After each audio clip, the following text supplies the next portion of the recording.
welcome to the Monday Total Soccer Show. I am Daryl Grove, and I'm joined by a man who'd still do this podcast even with a mouthful of blood. It's Taylor Rockwell. Hello. Hello? That's a weird way to begin. I'm not sure I would, because I'm not sure I could. But why not? Sure. That means you're not as committed as Leo Messi, who kept playing in El Clásico with that sort of tissue or cloth in his mouth, like soaking up the blood from the Marcelo elbow face. Yeah. I mean, I think maybe less important for him to talk a whole bunch than it is for me, or at least to talk coherently than it is for me. I don't know how much people would enjoy hearing that from me. So we're going to get into El Clásico today, but there was so much action this weekend. We're also going to talk FA Cup. We're going to talk some MLS with LA Galaxy versus Seattle Sounders. Talk some Darlington Nagbe. We're going to talk some US under-17s, even a little Christian Pulisic. There's a lot to get through on today's show, Taylor. That there is, my friend. So should we jump into it? Yeah, we've got to start with El Clásico, right? I believe we do. It was the major event of the weekend, and it was a genuine El Clásico, meaning it was actually a very, very, very good game.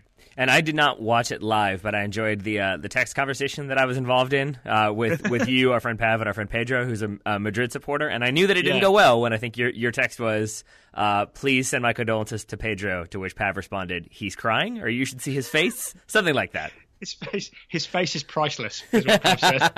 That's not very nice of Pav. And it kind of wasn't very nice of Leo Messi to kind of, embarrass that Real Madrid team a couple different times. Oh, no. So, yeah, I sort of watched this live. I really settled down into it for the last 30 minutes. Turns out I picked the exact right time, excitement-wise. Seems that way.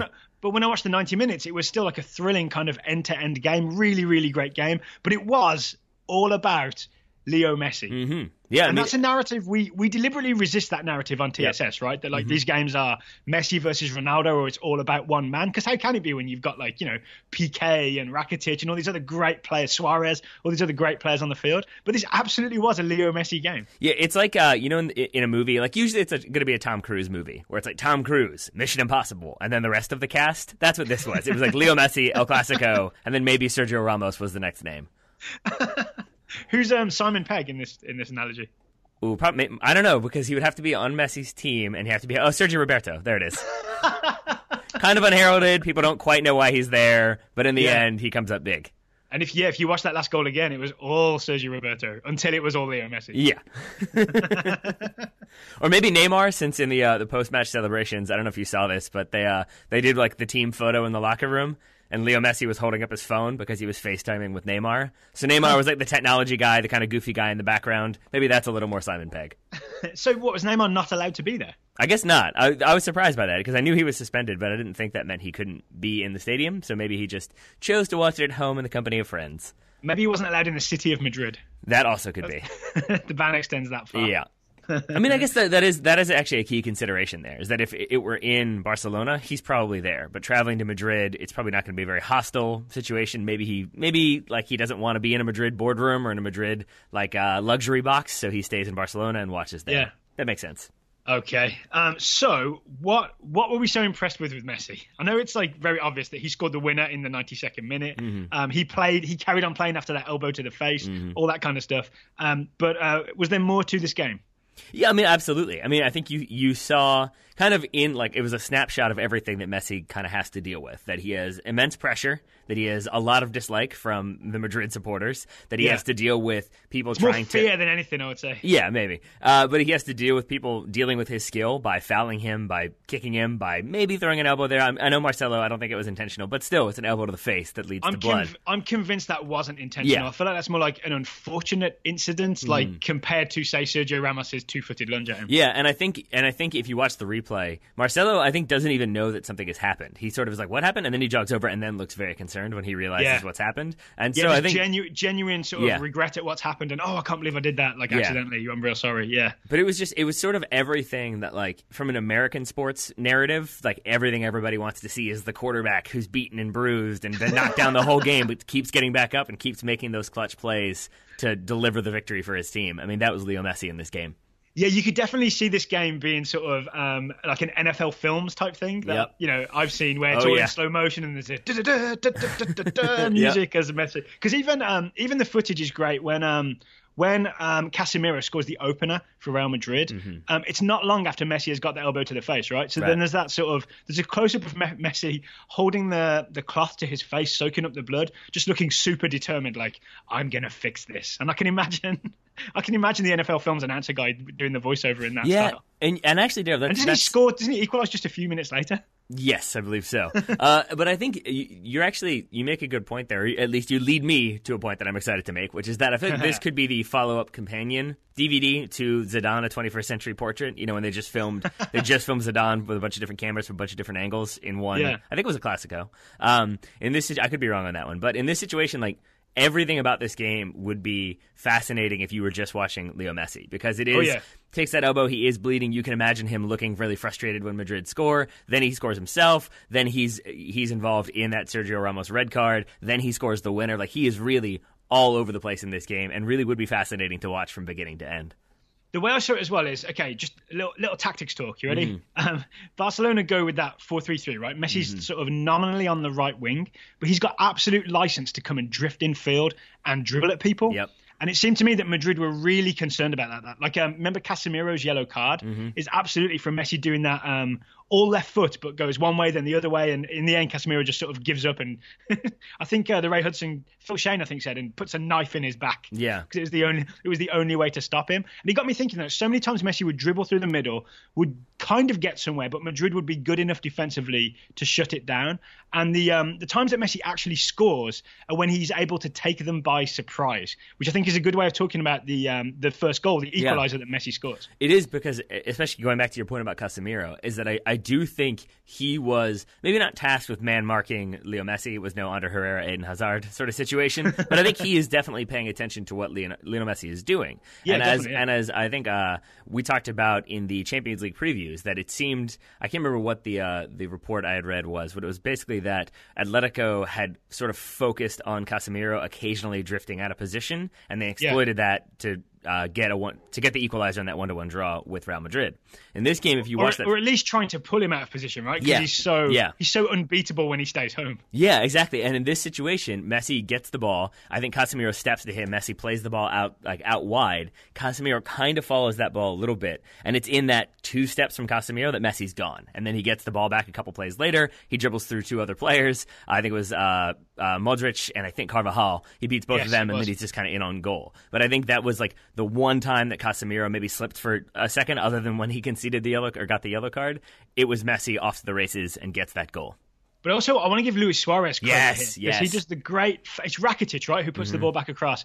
And Suarez fakes like he's going to receive it. Yep. And I believe... You said earlier that Messi, like, having the mouthful of blood... Yeah, you're right. Didn't need to communicate clearly. I noticed on this goal, it was the first time he'd taken the thing out of his mouth and had it in his hand. And I'm convinced that he gives Suarez a shout. Oh, yeah, absolutely. Leave it. Leo's ball. So it really was important for him to get the cloth out of his mouth just for a few seconds. And I'll say this. I'll say this as well. Like, yeah, I think you're absolutely right that it's an obvious shout from Lionel Messi that makes Suarez do that. But it speaks to, like, the trust and communication they have. Because you and I have been in games, and it's even if you're under a little bit of pressure and somebody says time, it's still really difficult to not just pass the ball immediately if you feel that pressure coming. So if you're Suarez in the box, you feel like maybe I can take a touch and maybe have a shot. To hear somebody say leave it, it really speaks to how much he backs Lionel Messi, that he's like, okay, I'm leaving it. Yeah. I'll let you do what you're going to do. I'm going to assume that Leo put his name on it as well, right? You can't just say leave it, because that could be just Casemiro. Leave it, I'll have it. Yeah. I am Tom Cruise. That's what he screamed. Tom Cruise's ball. Yeah.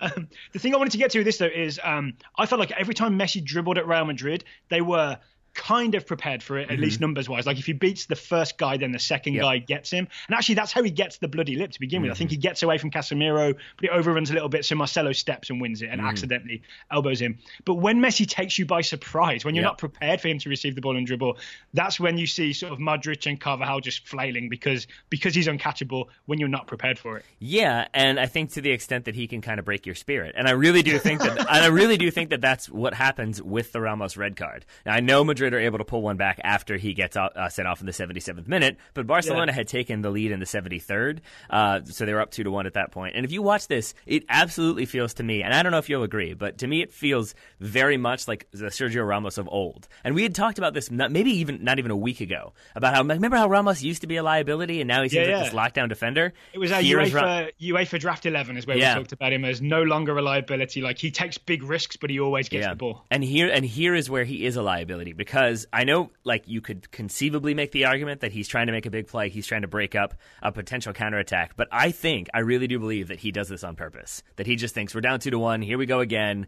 I'm frustrated, and you really think that? Yeah. Do you think he's like pressing the foul button on FIFA, where you've just given up and you start taking people out? It's not even a matter of giving up, but I think it's just more so you can have that kind of red mist descend, and you can be really frustrated by the situation, and you feel that pressure, and all of a sudden you're trailing, and you know what it's going to mean for the league table, and you know the pressure you're going to be under, and I think you can just snap a little bit. And I think that's why, if you look at that challenge, I know Madrid are going to try to appeal it, and I think that they're foolish for doing so, because I think he's trying to break Leo Messi's leg. I think he's smarter than that. I don't think he can't get red mist in a Clásico, right? Ramos has been in this situation so many times. He must know that a red card for Ramos is bad for his team. Yeah, but I can't say this with certainty, but I feel like he has priors here, right? Like, I have to believe he's gotten at least one red card in a Clásico. Could be totally wrong on that one, but there've been so many. But I just think you can have those moments, and if you look at that tackle, there's no chance he's getting the ball. It's the definition of dangerous, right? Yeah. That's why you get a red card. It's a dangerous play. Because, it's the left foot in, straight out, studs up, a little bit off the ground. But even the right leg, and I know that the announcer says it's two-footed, and he definitely brings that right foot through, but he also brings that right foot through in that kind of straight on, but then a little bit scissor at the end. So he's like, he's going in as vicious as he can. And then the flying scissor kick is what it is. Yeah. And then you could see, I always kind of give credit, or not maybe give stock to what happens afterwards. And he complains later. But when he first gets up, he's kind of like, yeah, I know. Like you can just see a little bit like, oh boy, that was bad. And then he gets really animated. Then he has the words with Pique, and it's a whole conspiracy against Real. But I think in that moment he was like, oh no, what have I done? Like, I blacked out for a second. This is not good. So we had a couple of. So it was 2-1 to Barcelona at that point, right? Because of that marvelous Rakitic goal, which I guess we don't have time to analyse because there's only so many minutes in this show, and there's a lot of games to get through. But beautiful strike from Rakitic. 2-1 to Barcelona. Sergio Ramos sent off. It's like the 77th minute or so. Yep. We got a lot of questions about how did Zidane turn this around and get it back to 2-2? Because James comes off the bench, scores, it makes it 2-2. It's kind of like a victory with 10 men at that point. Well, so I think the obvious change there is a lot of times when you have a back four and one of your central defenders goes out, you make a change, you take off an attacker, you bring on another central defender. Zidane, it seems like, maybe just shifts to a back three, lets Nacho play center back, and says, let's go for it. So, I rewatched this 10-minute spell. They have Nacho play centre back on his own, because obviously Ramos is gone. And then they still have Carvajal and Marcelo attacking from fullback. Yep. So you essentially have a one-man back line. And you have Toni Kroos and Kovacic, who's come on for Casemiro at this point, kind of in front of him. But, even when they score, Toni Kroos is all the way up the field. He's the guy that plays it out left to Marcelo to cross for James. So I essentially think it's not tactical genius by Zidane. Yeah. It really was a brave roll of the dice, because in that time I think Barcelona have three really good scoring opportunities. I think Pique, Suarez and Messi all get shots at Keylor Navas, who produces magnificent saves. So I think it's Zidane just rolling the dice and winning in Vegas basically with the James goal. Yeah, I think so. And I think it's also, Barcelona are up 2-1 away. They need this to keep the title race alive. So I think that they're not going to be too adventurous. They're not going to really, really try to press too much. They'll send people forward when they need to. Yeah, but they're not just going to send 8 people forward and then risk conceding another goal. So I think that's why it makes sense that Madrid are able to kind of get a little bit more sustained pressure and eventually get that equalizer. Before we talk about Messi's 92nd minute winner, sure. can we have a moment for James Rodriguez? This should have been his moment. He's been in and out of that Real Madrid team. This should have been a game where the big story. We would have led with this. James comes off the bench and within a few minutes has equalised for Real Madrid, even though they only had 10 men. Maybe he should be in the starting 11 for Real Madrid all the time. Yeah, but instead it won't. He's been robbed of that.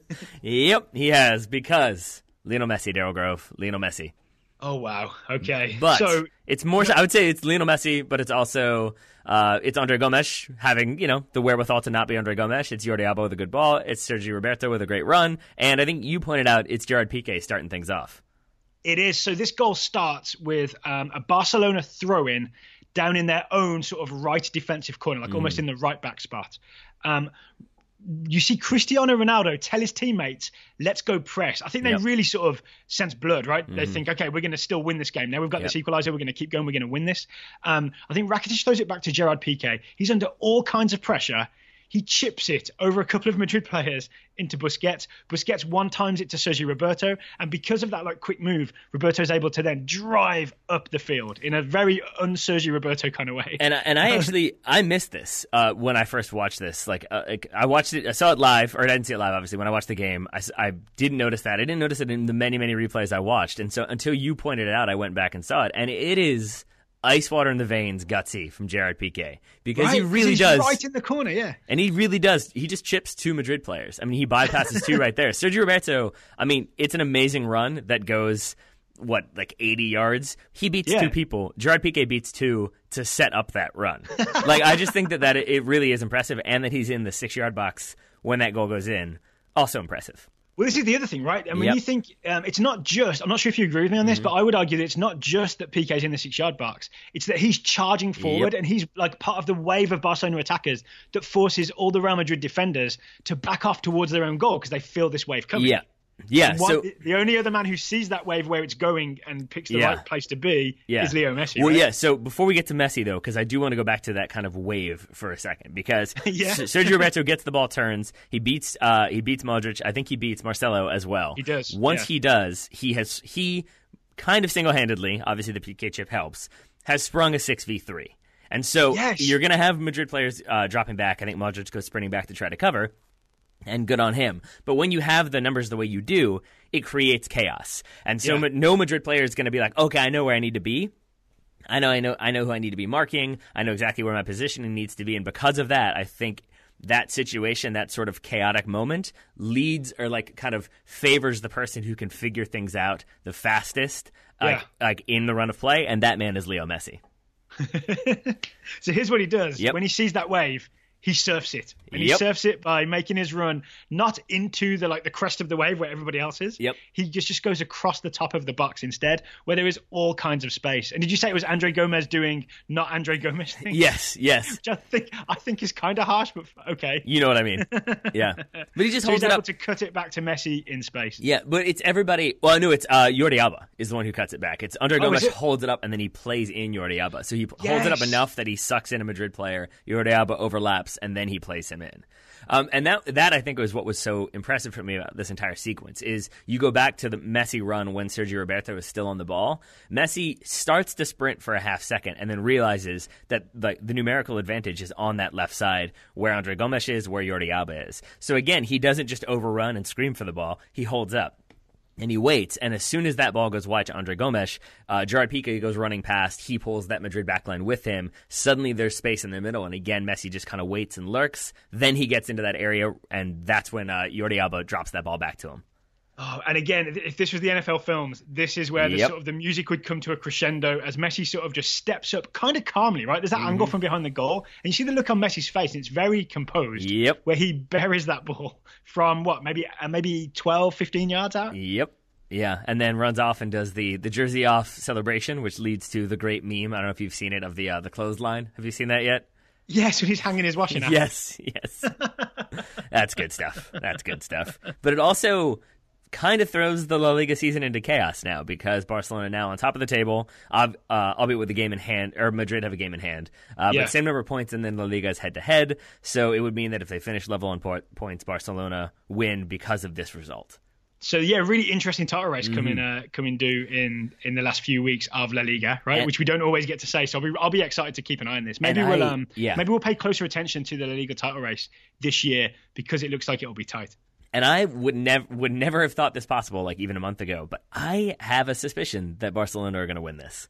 And it's because Madrid, I would say, have a tougher run-in. They still have, I think, Valencia and maybe Sevilla to play. Then they've got the 2 Champions League games against Atletico. Barcelona still obviously have their own La Liga schedule to deal with. But there was just a moment, and the point that I could think of, this is not going to be much for you, Dale Grove, but it was in the 2009 Major League Baseball season, the Yankees and the Red Sox. I think the Yankees won after 15 innings, and it just sort of had this feeling of like, they've suddenly found a way to win this dramatic game that took forever.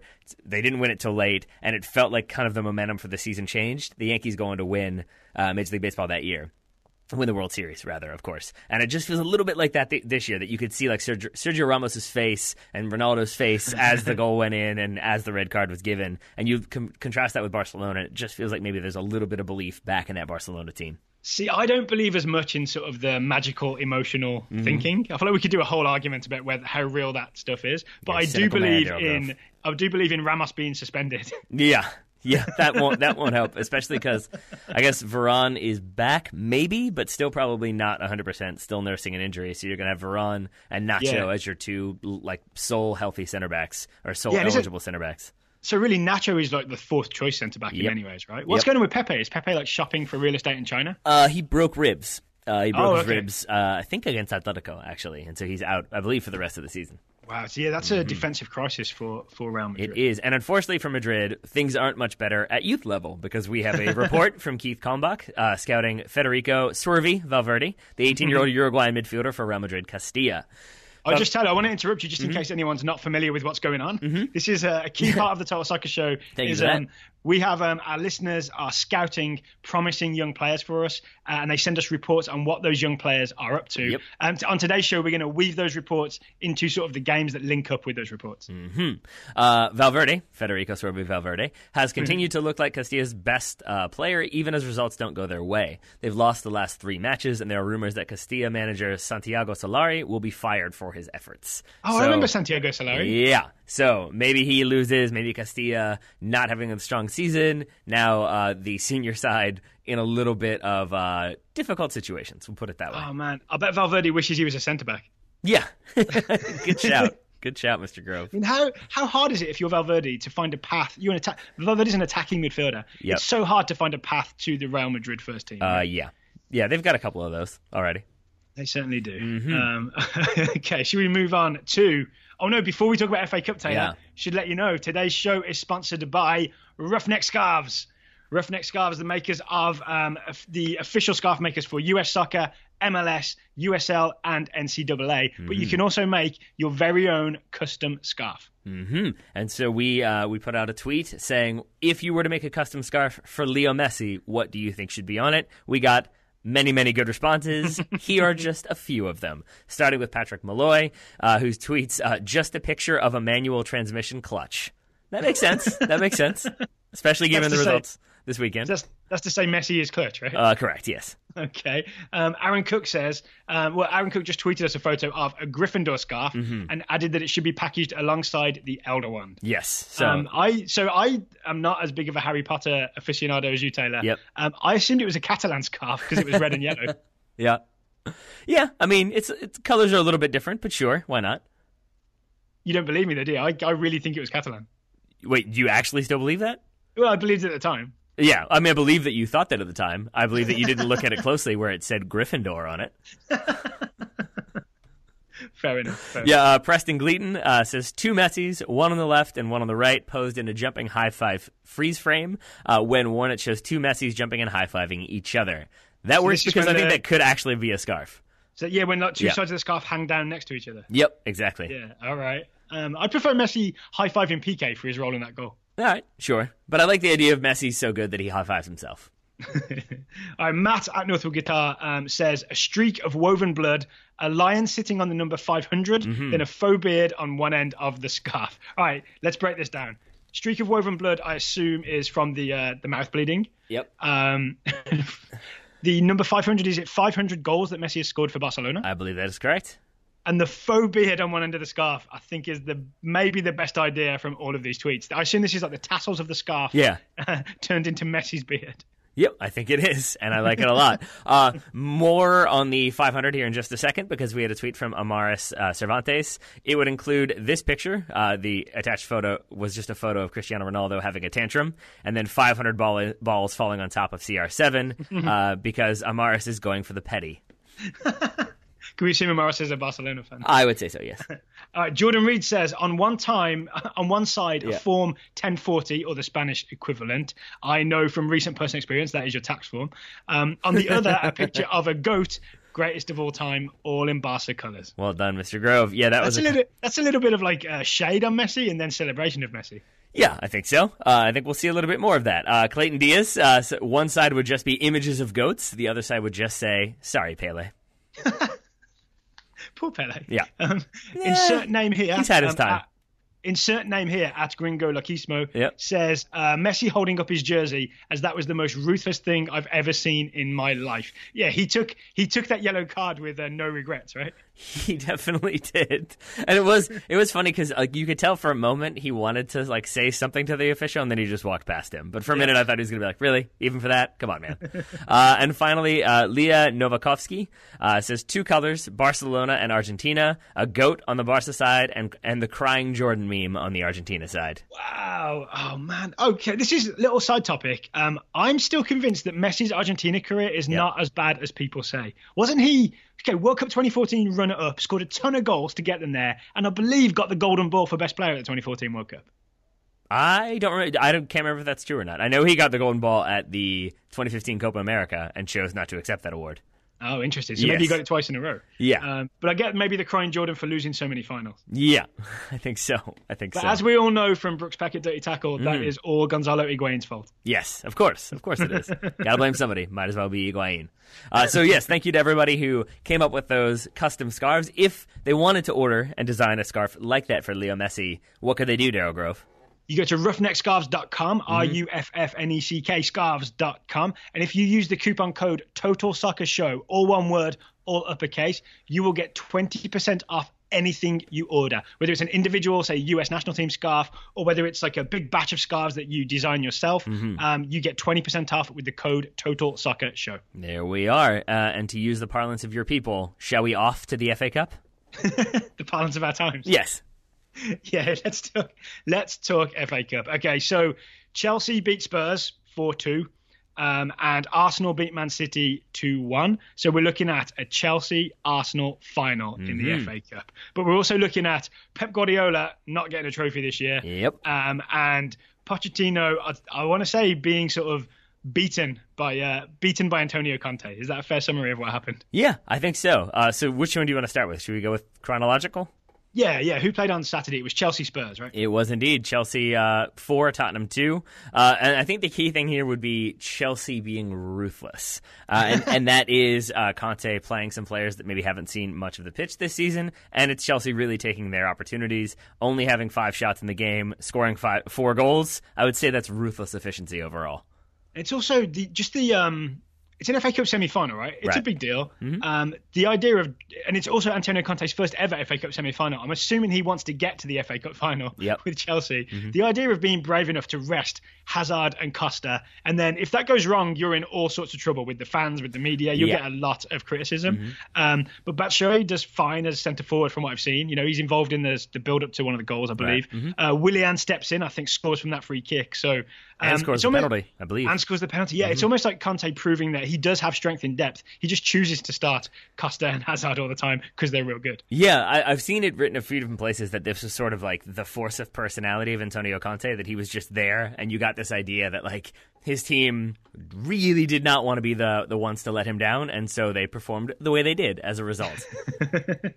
And I think, also, as well, the thing with not starting Eden Hazard is then you get to bring Eden Hazard off the bench. Yeah, there's that. And that works to his advantage. And I think it works especially to Chelsea's advantage because it felt like maybe Tottenham weren't quite as ready for this one. And I say that because it seemed like they had some players out of position. The obvious one would be Son, who's playing as like a left wing back. He concedes the penalty, but it just felt like you look at some of the goals. So there's the penalty there. Willian's first goal is that free kick that comes about because Tottenham are kind of caught in flux. Alderweireld has to foul, leads to the free kick, leads to the goal. And even Eden Hazard's goal, when he comes on as a substitute, it comes from a corner, but it falls to him, and he is unmarked at the top of the box. And if there's one person you don't want unmarked in a shooting position, it's Eden Hazard. So it just seems like Tottenham maybe weren't quite as tight as they would have liked to have been or should have been going into an FA Cup semi-final. Okay, and in the other game, it was Man City, Arsenal. I was kind of convinced Man City were winning the FA Cup this year just because of that Guardiola trophy thing. You know what I mean? I really thought, okay, he's not winning the league, but that must mean, law of averages must mean, he's going to end the season with silverware. He's winning the FA Cup. Yep, and instead, it's the first time, ever in his professional coaching career that he has won no silverware in a season. Yeah, it's really interesting, right? It is, and I think it's especially interesting because you look at what happened with Man City last season, and it was Pellegrini, making the semifinals of the Champions League, getting fourth place, and I don't think they won the FA Cup. I can't remember. I think United might have won the FA Cup. United did win the FA Cup. There we go. Took me a minute there. I was just trying to remember if they won anything, but again, it was a failure of a season, and so I think are some people wondering if this is also a failure of a season, and if maybe Guardiola would be getting a lot more criticism and heat from the Man City board if he weren't, Pep Guardiola. Well, yeah, but the thing is, he is Pep Guardiola, right? Yep. And the reason he's Pep Guardiola is because he builds incredible, incredible teams. Yep. I would argue that, okay, so he went into Bayern and they did have an incredible setup already. They just won the treble. But even though they didn't win the Champions League again, he did even improve that team. Yep. He made that team an incredible machine, a great thing to watch, right? He built that team at Barcelona. I have to think that if he's given the time and the money at Manchester City, he will slowly put together a team that plays the way Pep Guardiola wants to play. If Man City gave up on this after one season, that would be madness, because you've got to really give him a chance to put it together. Yeah, of course. So if I'm a City fan or even just a general media commentator, which I guess we kind of are with our podcast, right? Then any idea of saying that Guardiola's failed because it's only been one season, I think is far too soon. You've got to give this time to work. And I think if you're a member of the English press, especially the tabloid press, you could not be happier with the way the season has gone for Man City. Because number one, you get to make the old argument of see, the Premier League's way harder than people think it is. You might be able to win in Spain and Germany, but you can't just come here and win right away. But number two, already, because in the post-match interview, Guardiola really didn't blame his players too much. He didn't say we are awful, we need to figure. It was basically just sort of we could have done things better, but in the end, we don't have reason to be too disappointed. But added, we will definitely be strengthening in the summer. We'll be stronger next year. So you're already seeing the reports of he's going to spend £200 million this summer. They're going to sign this player. They're going to sign that player. They're going to sign Alexis Sanchez. So I think the tabloid press is very, very happy with the way things have gone. Because they get lots of rumours to report about Man City splashing the cash left, right, and centre. Yep. How about the victors then? Yeah. So the victors go the spoils and the contract extension? That's what we talked about yesterday, right? We both thought there was a chance that Arsenal would announce a contract extension last night, maybe today. At time of recording, I don't believe that's happened. Because I've got this theory that it's actually sitting there ready to be signed, and they're looking for a good result to to use as a platform to say, hey, look, Arsene Wenger's staying another 2 years. Yep. No announcement as of yet, and I still don't know if they will announce that. It's kind of difficult to say. Interesting. Okay, well, let's at least talk about Alexis Sanchez's winner. Yeah. Because you were very excited about this sort of winner by Sanchez in extra time. Well, it's just because upon first viewing, it just looks like a scrum. It looks like, there's chaos in the box, a couple missed kicks, and then suddenly it's in the back of the net. Good work from Alexis Sanchez. But I would say it's exceptional work from Alexis Sanchez, because that ball comes back, it's crossed in, I think it's headed back across goal by Laurent Koscielny, and then it falls to the feet of Danny Welbeck, who completely whiffs the ball. He doesn't. But he gets a slight touch onto it so that it's still loose in the box, but Alexis Sanchez has to adjust his body to get on the end of the ball, but also has to recognize that Gaël Clichy is about to try to clear the ball. So rather than just try to smash it as hard as he can and see who wins, Sanchez just takes this little deft touch so that Clichy can't clear, then he finishes. It's almost like he puts his foot on top of the ball and just rolls it forward 2 inches to just get it out of the way, and then he's able to finish. Yeah, he sets it up just as he wants it. Yeah, and so after the game, you had if he was playing pool, you would accuse him of cheating, of moving the ball slightly to his advantage. Yeah, I think you would. You definitely would. That's a good shout. So I want that started here. Alexis Sanchez cheats at pool. I mean, he probably does. He's a ruthless competitor. Why not? So after the game, you had kind of Arsenal looking happier than they've looked in a long time. I think Rob Holding and Gabriel had very strong games. You had Mesut Ozil playing the corner in that Koscielny heads back across for that goal. You had Alexis Sanchez doing things. Everybody looked happy. And I do think that there's been sort of a slight, I would say intentional turn again with the tabloid press to be see, Arsenal magic, Arsenal doing things, could still win the FA Cup. it's the story that won't end, right? Like Arsenal have found they're still in their spine again. They're going to be this incredible team. Well, we've talked about this. I've heard lots of different people talk about this with just the press in general, that they never want to be just constantly ruthless on one topic, because it feels then like you're being biased, like you're just attacking a person. So it seems like maybe the press have gone after Wenger and been really critical of Wenger, and now they want to be able to write the story of, look, he's figured a way out, he's resurrected this Arsenal time, now they're playing a back three, and all of a sudden things are okay. And it seems like maybe people want to write that, but also know that they probably shouldn't write that just yet. It's like the press want to do their own NFL Films version of every season for every single team. Yeah, it is. So, I mean, I guess that's where I'll ask you, Daryl. Like, do you think that there is reason for optimism for Arsenal fans? Do you think that if, say, I think we talked about this before, if Arsenal win the FA Cup and finish fourth, which looks kind of unlikely right now, but if they were to finish fourth, would you think that would be enough? I mean, it wouldn't be the disaster that the season looked like being a few weeks ago, right? But I would also bet that the Wenger out people are still very much like, that's not good enough. We expected a title challenge. Yeah. So I'm guessing, no, it wouldn't be enough for the people who... if anything, maybe those people would be disappointed because they prefer hard evidence like finishing outside the top four that things are not good. Mm-hmm. Well, they've still got their work cut out for them. Obviously have several games in hand. I think Liverpool right now. Go ahead.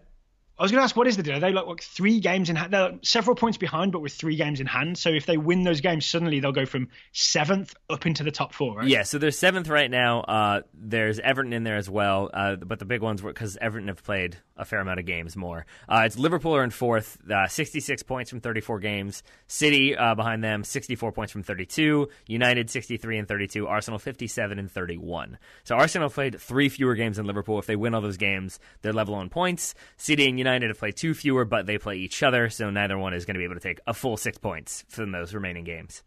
Still an if, though, right? If Arsenal win those games. Yeah, it's a lot of ifs in there for everybody involved.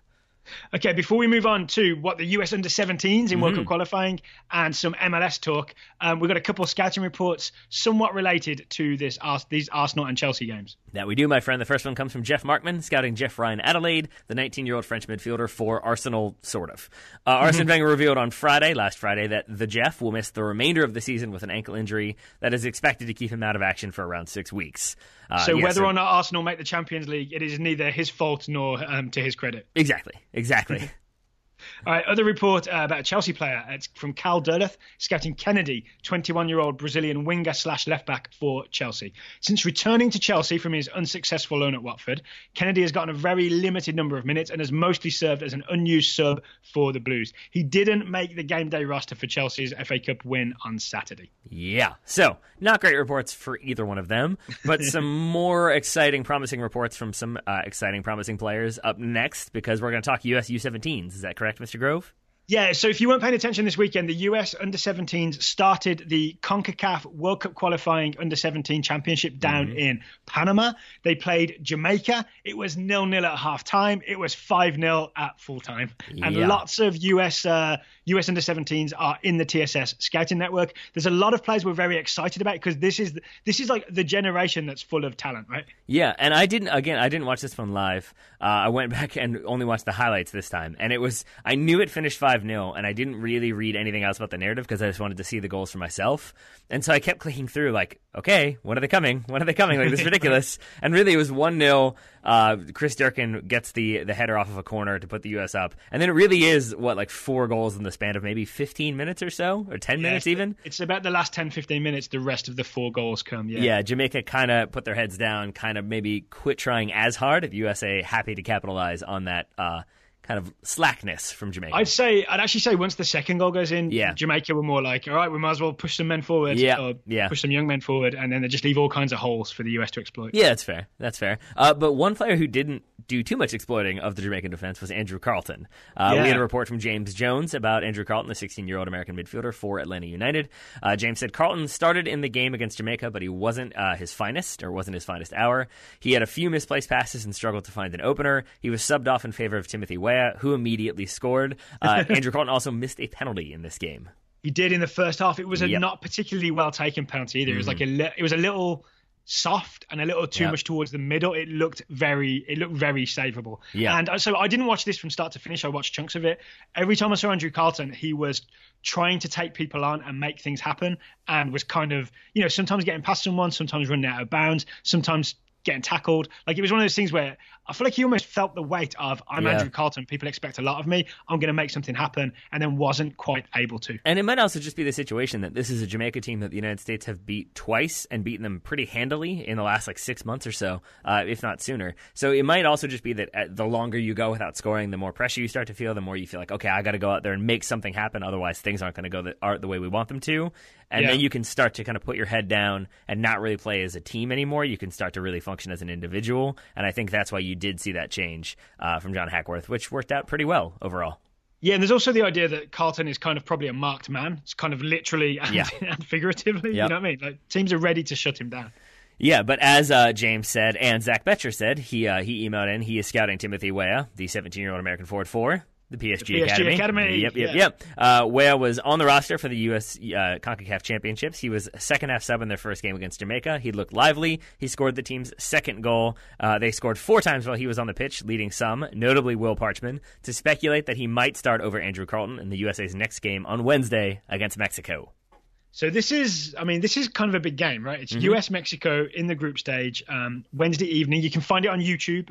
Go to the CONCACAF YouTube page, which I believe is as simple as youtube.com/CONCACAF. You'll find the live stream of USA v Mexico. I think I'm going to watch this one live. I'm kind of excited to see it. But it's kind of strange that we're already having the conversation of, should Andrew Carleton start? Because he was the big name on this roster. Yeah, absolutely. I mean the big name amongst big names, because there's definitely other names on there, and we'll talk about 2 more at least here in just a second. But yeah, maybe it speaks to the kind of reputation he already has, that it's a debate that is even happening right now. Who else caught your eye in the highlights you saw for the under-17s? So, Ayo Akinola, that would be the obvious one, gets the brace. Gets the brace with 2 really good goals. He has the one that he scores at a relatively tight angle to the near post, but it's a good 15 yards out. Then he has the USA's 5th, which is just a screamer from about 30 yards out. And then, good, right? Yeah, just rips it, and then his kind of lack of a celebration makes it look all the more dramatic as a result. Except he does the A celebration, and as far as I know, has never lived in Atlanta, was not born in Atlanta, so I have to believe that A is a reference to himself, which I don't necessarily love. I had the same thought. I think the A is for either Ayo or Akinola. Yeah. But I think the other guy we have to talk about is Josh Sargent. Yeah, we do, because I was going to say those 2 goals from Akinola were so good, they were just good finishes. But the Sargent one, it was just so ruthless that it might be my favorite goal of the game. So if you haven't seen this, it's a Jamaican defender being, slightly indecisive with the ball, not quite sure what to do with it. The Jamaican keeper is coming off of his line.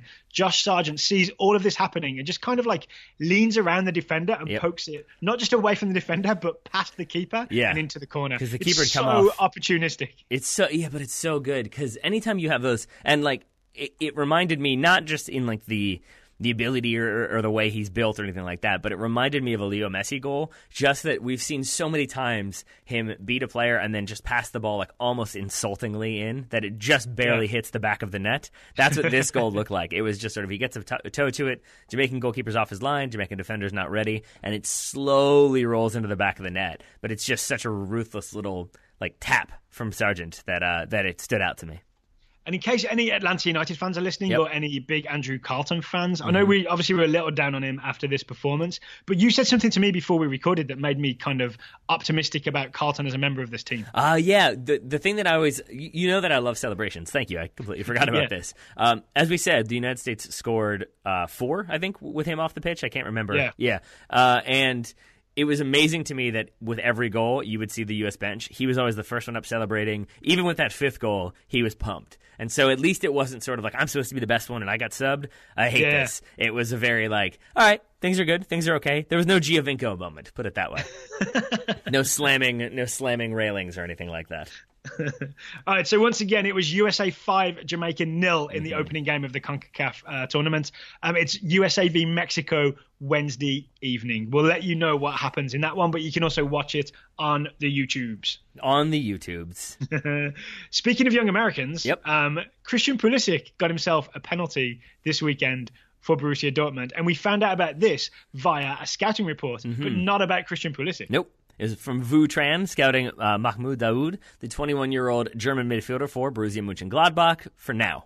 Gladbach played Dahoud's future team, Dortmund. He's already committed to sign for Borussia Dortmund at the end of the season. They played this weekend. Dahoud got a yellow for fouling Christian Pulisic. The foul seemed to be just outside the box, but the official awarded Dortmund with a penalty. It was particularly harsh given that Dahoud had an otherwise solid game, but he was then subbed off in the 63rd minute. Vu adds, quote, "He is going to look great in black and yellow next season," end quote. Yeah. We talked about what do Dortmund need to do to bounce back for next season. And I think we'd forgotten, or at least I'd forgotten, that Dahoud was being signed. And he's actually one of my favourite sort of young German players when I watch these guys play in the Bundesliga. Yeah, it was him and Leroy Sané, I think, were the two that you've been hyped about for a while. Exciting stuff. Yeah. Also, Andreas Christensen is another player in the Total Soccer Show Scouting Network. This whole incident with Pulisic is basically Christensen's fault. Yeah, because does he slip or he just loses possession, right? He loses his footing and falls, So, he literally has possession of the ball and falls over. Pulisic spots it, takes the ball off him, drives at the penalty area, and Dahoud, I think, is trying to tackle/foul him before he gets in the area. And in my opinion, 100% succeeds, but the referee calls it as a penalty kick. Okay, and this is where, this is going to get real semantic, so I apologize. But you're definitely right that the contact is outside of the box. But I can understand why it's really, really difficult for the official. Because number one, Pulisic has already pushed the ball into the box. Yep. And he falls inside the box, so it kind of looks like the contact occurs inside. But it is also the case that Dahoud comes through the 18 because it's right at the top corner. So he comes through the 18 to make contact. So it's almost like Dahoud himself is mostly standing inside the box when he makes that foul. So even though it's right on the line, or maybe just a little bit outside, I guess you would say a little bit outside, I can totally understand why the official gave this as a penalty. And here's what impresses me about this, though, about Dahoud, is that he didn't. Okay, he gives away the penalty, but as I understand it, the line, the actual paint of the box, that is part of the penalty area, right? So you have to foul someone outside of even touching the paint for it not to be a penalty kick. I feel like Dahoud's tackle, or foul, I guess, is so surgical that it is literally just outside the paint, and you even see him lift his heel up to make sure that he's not in there. So in many ways, it's a shame because he's done. If you're going to foul someone and try to not make it a penalty, he's done everything possible. Yeah, except I would add, though, that it's not as though Christian Pulisic is... I guess maybe his concern is that if Pulisic cuts inside the way he did, that it could then easily be contact and easily then be a penalty. So maybe you're trying to make contact before that occurs. But it's still Pulisic at the edge of the 18. He still has to come inside, and even if he does, it's going to be a really tight angle. And maybe he's going to look to square, but then you can try to cut that off. It just seems like maybe I can understand your point, but it seems like maybe he didn't necessarily need to make that challenge there. Maybe Dahoud has heard our recent podcasts about how Pulisic is getting much more dangerous when he's coming into the box from an angle. That could definitely be. So a good win in the end for Dortmund. And another American who was in action in Germany, sort of, was Weston McKennie, scouted by Sean Dickey. Weston McKennie is the 18-year-old central midfielder for Schalke's academy. Weston went the full 90 for Schalke's U19 team, which lost 2-0 to the Rot-Weiss Essen U19 side on Saturday. The loss dropped Schalke to third on the table and was McKennie's 17th appearance for the U19s this season. Remember this name. Yep. Weston McKennie. I've seen him. He made his debut for Schalke in one of the recent friendlies for the senior team. Looked really, really good in the holding midfield role. I really think we might see Weston McKennie having a breakout year next year for Schalke, and I'm excited to see it. I think he's the real deal. Schalke Erica? Schalke Erica, yeah. And you're going to have Schalke versus Dortmund be the great sort of German-American Revier derby. It's going to be great. I like it. We'll have to rename it the Paul Revere Derby. Especially if the rumors are to be believed that Bobby Wood is getting some interest from Borussia Dortmund. I cannot believe that that's true. I really can't. It was in build, so I guess it's 50-50, right? We'll see at the end of the season. I think if Aubameyang goes, then they will be shopping around for a new striker, and Bobby Wood may be a good fit. More importantly, though, am I not getting any laughs from my Paul Revere derby joke? Oh, I was busy focused on whether or not... I was just thinking about Weston McKennie playing in the Bundesliga and then all the other Schalke people that could go with him, and it made me excited. Yeah, Tattague and Haji Road. Yep, exactly. Okay, I'm getting the subtle message about my Revere derby joke. Yes, correct. Okay, we've also got some Major League Soccer to talk about. Should we start with LA Galaxy? It's going very, very, very wrong at the StubHub Centre. We follow Wendy Thomas and Corner of the Galaxy podcast on Twitter, and I think it's fair to say that Galaxy fans are not happy. Oh yeah, they lost 3-0 to Seattle at home on national television. They did, and all 3 goals coming in the first half maybe points to, even though they did kind of make some changes and it only ended 3-0, it was much worse than even that scoreline suggests. It was 3 goals in 15 minutes. And I watched just this, I watched the core 25 minutes when all the goals happen. And I really see a team that has no idea how to play together. You ready for the biggest example of this? Talk us through it, buddy. They have Jermaine Jones and João Pedro in center midfield, right? Many, many times I saw Jermaine Jones and João Pedro go up and try to press Seattle's defense when they had the ball. And you saw Jones directing his forwards, Gio dos Santos and Jesse Zardes, to also press. And Zardes tried and presses the wrong person. And Gio dos Santos just ignores him and doesn't bother. So you've got a centre midfield that's pressing up and 2 strikers that are not helping out. What you end up with is a giant hole behind your centre midfielders. Yeah. And the Seattle defence under no pressure and able to play it through into that hole. Yeah, that was the whole problem there, in both senses of the word whole. Yeah, I mean, and so you end up with this loss, which I think has made a lot of people very concerned about what happens with the LA Galaxy for the remainder of the season. It's led some to speculate that maybe Kurt Onalfo, if things don't change very soon, Kurt Onalfo might see the door. Maybe some of the LA front office as well for assembling a team that doesn't look entirely consistent on paper or on the field. I would say they're missing Sebastian Lletget, right, which is definitely a big miss. Roman Alessandrini, I feel like he's getting his feet under him, and he's had his moments where you can see what an exciting and really dangerous attacking player he is. But when I think about the Galaxy, the problem I think of is Robbie Keane. It used to be that you could kind of rely on Robbie Keane to make something happen, because I think people sort of underestimate what a magnificent player he is and how he sort of played. He's almost like a Giovinco type signing, right? He was a guy that came when he still had a lot more to give.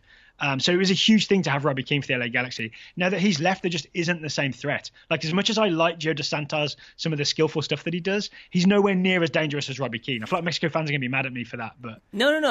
But I think it's true. Maybe not in like a technical standpoint at this point, but certainly in the sense that he was a long-standing servant of that club, and it sort of is like you kind of have to defer to what he says. So if he's screaming at you to push and he's screaming at you to do this, you kind of got to listen. Whereas if it's somebody new, if it's João Pedro telling Gio dos Santos, like, hey, step, it's going to be like, no, I'll do what I want, thanks. Like, and again, that's not necessarily even being critical of Gio. It's just more so you have to have those sort of leadership figures there to get everybody on the same page, and it doesn't seem like LA have that. And instead they have players like Smith. Is it Nathan Smith? Yes, it's Nathan Smith, who started at right back for them. And I'd read going into this game, like, he's done okay so far, but he hasn't really faced a big threat yet. Let's see what he does against Seattle. And what he did against Seattle was get burnt by Jordan Morris, because Jordan Morris was playing out wide in this game.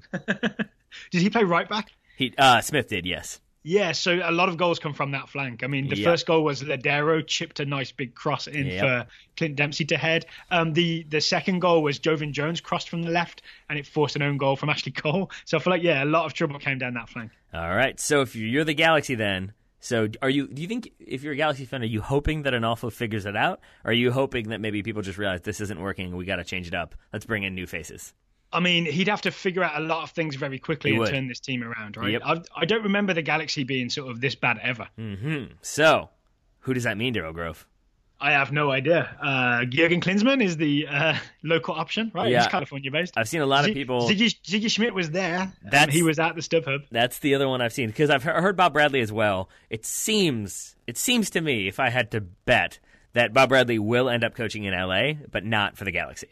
Yeah, okay, for LAFC. So, it would be very interesting to see, like, Ziggy Schmidt take over the LA Galaxy. I feel like worlds would be colliding, so people would not know what to make of things anymore. So, I mean, he's been there before, right? So, Ziggy Schmidt would be the sort of Bruce Arena US national team option for the LA Galaxy, right? It would go back to what you know, just to try and save the season. Sure, why not? And then I guess Oscar Pereira to take over afterwards. Yeah. They just have the same plan as the US national team. Well, speaking of the US national team, one man who we expect to be very much involved in the upcoming World Cup qualifiers, and maybe in the Gold Cup as well, would be Darlington Nagbe, especially if he continues to do the things he did this weekend. Or the one specific thing he did this weekend. You mean Darlington Decimus Meridius Nagbeus? Yes. That is exactly who I mean. You remembered his name this time. Good job, Daryl. So I was struggling. He scored a great goal to open the scoring for Portland against Vancouver. Portland won 2-1 in the end. This goal, to me, it's one of the illustrations of why maybe it's true that Darlington Nagbe's best position is on the left wing. Why so? Because this goes back to a conversation I had with Robert W. Cross, aka The Boss on Twitter, who said that if you play Nagbe on the right, he like sort of doesn't get that chance to cut inside and shoot because he's right-footed, right? And he also doesn't go to the end line and cross like with the drive of a proper winger, so he's kind of wasted. But if he's on the left, he can drift over into the middle. He can take that ball on his right foot, keep drifting and shoot from distance. That's exactly what he does for this goal. And it was almost, I know we've already compared a player to Messi, but there was a little bit of the Leo Messi about this goal, which is that Nagbe, it was all right foot, the way that Messi is all left foot, but the Vancouver defenders didn't know which way he was going. Right. You know what I mean? Even though it's right foot, he could go left or right. He could cut either way. And so he easily gets away from, I think it was Laba and then Kendall Waston, two pretty fierce defenders, and he evades both and then bangs it in the top corner. Yeah. And then does his gladiator stance. Yeah, which was lovely. But I want to add, it was also like Messi-esque in terms of the shot from the distance and angle it was at. It felt like, oh, that has no business going at the goal. And then it's intensified, as was Nemanja Matic's fourth goal for Chelsea in the FA Cup. Whenever it goes off the underside of the crossbar like that, it always looks so much better as a result. Ting. Yep, exactly. Gotta love the ting. Gotta love the ting.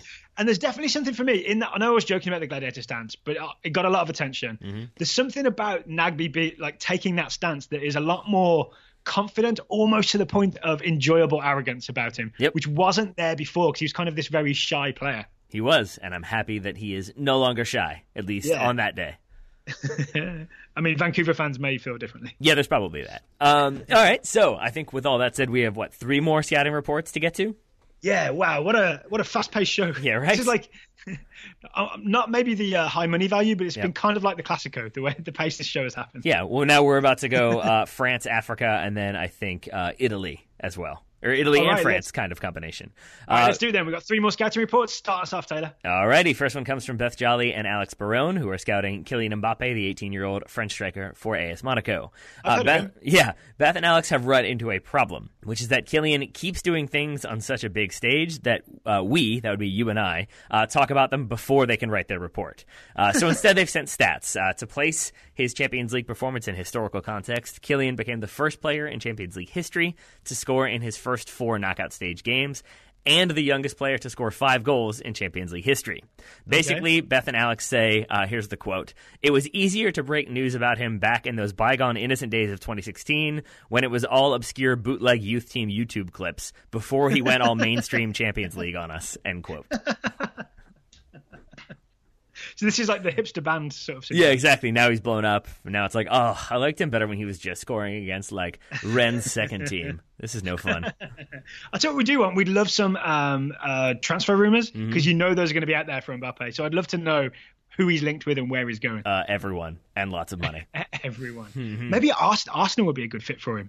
If they want to sort of, if he really is the new Thierry Henry, it would be a good look for Arsenal to buy him. They should do it just for that. I mean, yeah, that makes sense. And with all that said, congratulations to Real Madrid. Or Manchester City. All right, second report today comes from John Crispin. He is scouting Pakamani Malambe, the 19-year-old South African midfielder for Bidvest Wits. John says there's been a bit of a tug of war between Pac-Man's club and country recently regarding whether or not he will be allowed to participate in the U20 World Cup later this year. US will be there. We'll be watching. John says that has been revolved and Pakamani will be allowed to play. What did I say? Revolved? Yeah. It revolved for a bit and then it was resolved. There it is. Nice. And Pakamani will be allowed to play in the tournament, but not the preparations for the tournament. That is a recipe for disaster. Indeed. That's an aside from Daryl. It sure is. At club level, John says he continues to perform well for Bidvest Wits, drawing and converting a penalty in the club's recent 1-1 draw. That would be Pac-Man is the guy who took his brother's ligaments or tendons, right, to repair his knee. I mean, I think it was given, but yeah. Yeah, so he did forcibly take them. He's not a kidney thief. Or is he? Final report comes from Victor Savage, scouting Ricardo Kishna, the 22-year-old Dutch forward for Lille, on loan from Lazio. So in happy news, Kishna started and played 74 minutes in Lille's 3-0 win over En Avant de Guignon. Yeah, that's my French, which was crucial given that Lille are somewhat threatened by relegation. In more insane news, Football Italia reports that Kishna's father, Dinesh Kishna, was arrested in Rome for drug possession, apparently due to 80 grams of marijuana that he hid behind a painting. Dinesh claims the drugs were for personal use only and that he doesn't need to deal drugs because he works for his son and receives 50,000 euros a year as a result. Here's my addition to that one. Father of the Year candidate right there, Dinesh Kishna. Yeah. Oh, man. I don't need to sell drugs because I work for my son is not, it's not a good defense. It's really not. It's like, that's not great for any number of reasons. Like, that's not going to let the authorities off. Like, I wish that were a legal defense, but I don't think it's going to work that way. Yeah, I also think he shouldn't have gone with a painting of a marijuana plant. It's a giveaway. Yeah, that's probably not the best decision on his part. So again, all the more reason why he gets Father of the Year consideration. Oh, man. Well, maybe if Kishna's career goes better, he can increase his father's salary from 50,000 euros. Yeah, why not? Okay, or just put some more money into his jailhouse commissary fund. That works too. Whatever. Oh, it's depressing now. All right. Thank you to everybody who sent us scouting reports today. If you would like to join the TSS Scouting Network and have a young player to scout, you can do so. All the details are at totalsoccershow.com/subscribe. By taking a subscription, you'll be supporting TSS, helping us make more Total Soccer shows. Thanks today to our sponsor, Ruffneck Scarves. Go to ruffneckscarves.com and use the coupon Total Soccer Show, all one word, on any order at Ruffneck Scarves, even a custom design order, and even the Total Soccer Show scarf itself. The famous Total Soccer Show scarf, which I'm very proud of. The famous Total Soccer Show scarf. Maybe infamous, but it's good looking. Either way, it's good looking. A thing can be two things, Daryl. A thing can be two things. A thing can be two things. It can be beautiful and infamous and famous. It can be three things. All right, Taylor, thank you, sir, for taking the time to talk to me today. Right back at you, pal. Listeners, I'm not your buddy, pal. You are my friend. Listeners, you said, well, I certainly am. Listeners, thank you for listening, and we'll be back again tomorrow with more Total Soccer Show.